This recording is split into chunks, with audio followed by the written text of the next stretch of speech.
The pounding wasn't urgent. It was angry, heavy, certain. 2:17 a.m. burned red on the clock when I opened my eyes. I already knew something was wrong. You don't get woken up like that unless someone wants blood or truth.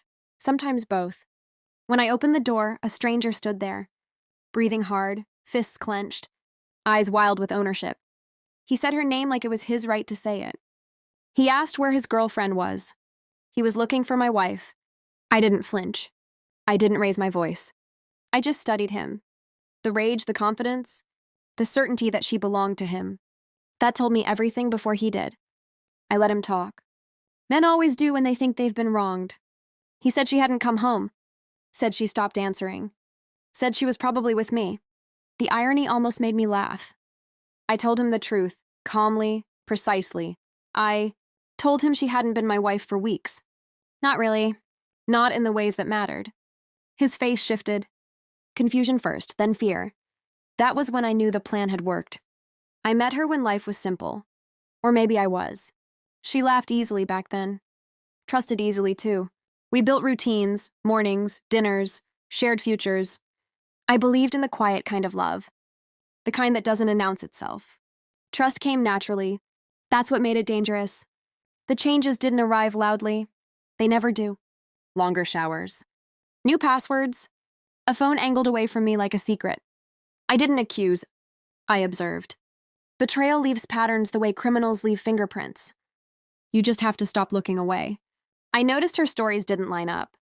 Late nights that didn't pay overtime. Friends who never texted back. Perfume she didn't wear for me anymore. Then came the message. Not meant for me. Never meant to be seen. A name saved under a lie. Words too intimate to misunderstand. Plans too detailed to excuse. I read it once. Then again. Then I locked my phone and breathed. That was the moment I stopped being a husband and became something else. I didn't confront her. Confrontation is for people who want apologies.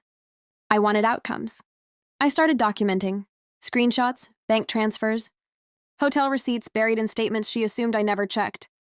I spoke to a lawyer before I spoke to her. I listened more than I talked. I learned where the exits were. I watched her carefully. Let her think she was winning. Let her believe I was tired, distracted, slow. I set traps that looked like generosity. Joint accounts I encouraged her to use. Permissions she didn't realize were temporary. I moved assets quietly, perfectly legally. I made sure every step was clean. When she left that night, she kissed my cheek and said she'd be late. I told her to drive safe. She never noticed I'd already changed the locks. The man at my door was the final piece. He didn't know it yet, but he was late to a party that had already ended. I told him she'd told me about him. That she'd promised things. That she'd borrowed money. That she'd said she was leaving me for him. Every sentence stripped color from his face. I handed him copies, messages, dates, lies told to both of us. He read in silence, realizing he wasn't special, just next. When he left, he wasn't angry anymore. He was hollow. At dawn, she showed up. Makeup smeared. Phone dead. Confidence gone.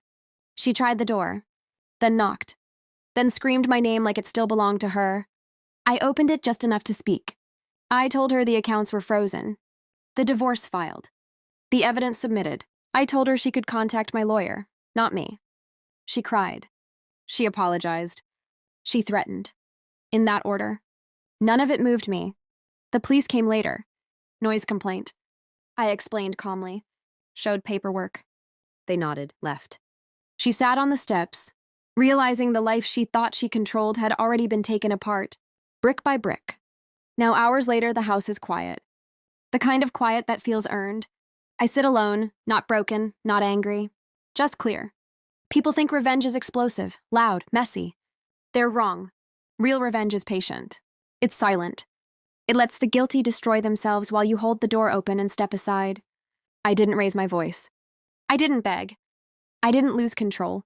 I just stopped protecting her from the consequences of her own choices. And when the knocking finally stopped, so did the pain. That's the part no one tells you. Justice doesn't always roar. Sometimes it just lets you sleep again.